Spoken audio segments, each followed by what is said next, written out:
few years ago, when the poet Ted Kooser was recovering from cancer treatments, his doctor told him that he needed to get exercise, but he also should stay out of the sun. So Kooser decided to get up every morning before dawn and take a walk out through the prairies near his Nebraska home. One cold November day, after he had taken his walk, he got home and he sat down and wrote a poem on a little postcard and sent it to his writer friend Jim Harrison. Later, Kooser published this collection as Winter Morning Walks, 100 Postcards to Jim Harrison. Here's an example of one of the poems. This one's titled simply November 13th. Horsetail cirrus, miles above, stretched all the way from Yankton to Wichita. I stoop on the road, small man in coat and cap, tying his shoe. A curled brown leaf lies on its back, lifting its undistinguished edges into the glory of frost.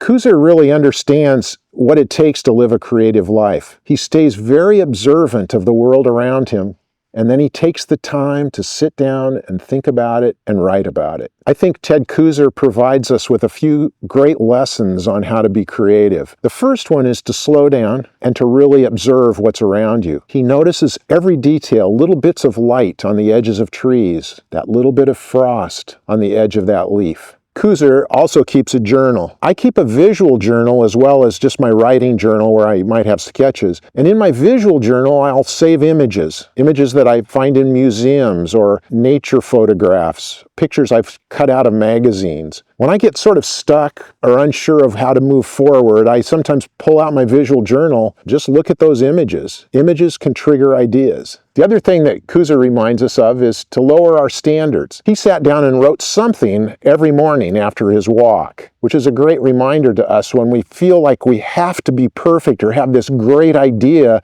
before we get started at all. Kooser also reminds us that we should start anyway, even when we don't feel like it. I'm sure there were a lot of mornings at 4:30 when his alarm went off that he didn't really want to go on that walk. But the difference between a true artist is not talent, it's persistence. And so it's the people who know how to get themselves into that play mode, to get to that place where they're just doing stuff. Those are the people that end up doing art, not because they were told when they were in school how great they were or that they really had a talent or, oh, you're such a good artist. It's persistence that makes the difference. My hope is that after you've tried some of these watercolor lessons, you'll notice that you've started to look at the world differently. Whether you're driving in your car or you notice the sun coming across your kitchen table or you look at the trail that you're on in a different way, you notice things about the mountains or the ocean or the sky that has never really struck you before you tried putting pigment onto paper.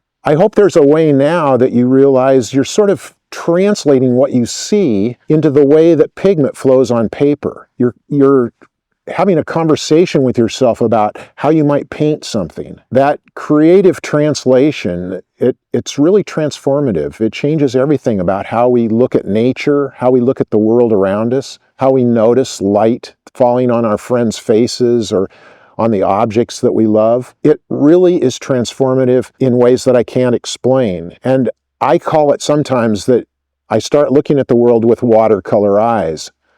I hope that happens to you. You know, the poet Mary Oliver talks about 3 instructions for living a creative life. They're very simple. The first one is just to pay attention. The second one is to be astonished. And the third one is to tell about it. I loved walking in nature since I was a little kid, but it wasn't until I started thinking of using paint as a way to tell about it that everything changed. Something in my brain started to shift. It's sort of taking that feeling that we have, that internal story we're telling ourselves about what's beautiful or what we love, and it's trying to express that to other people. It's telling them about it. And that is the creative process that Mary Oliver is talking about. So before we can paint something, before we can tell people about it, we have to be astonished. And before that can happen, we need to notice it. We need to pay attention. So take a breath, slow down, sit on an old stump, open up your watercolor eyes. I'm so glad you're taking the risk and trying watercolor. I'm glad to be a companion with you on that journey. I hope you'll share what you've been working on with our supportive online community. I'll see you there. Hi, I'm Bob. Thanks for watching this video. I hope you'll go by my website at watercolorwithbob.com. That's where you'll find an interactive outline of the whole course. You can also share your work with me and your fellow students.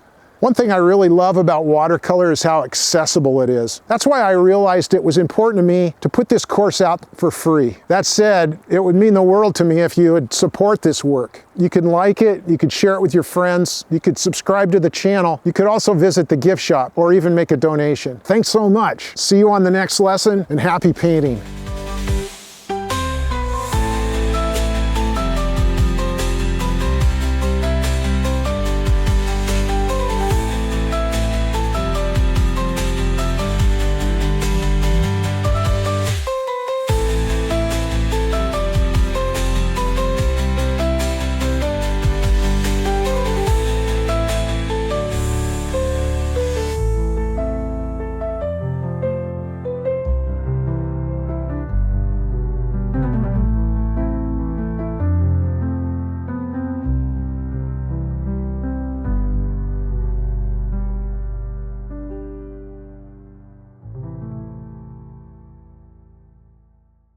It's such a beautiful world.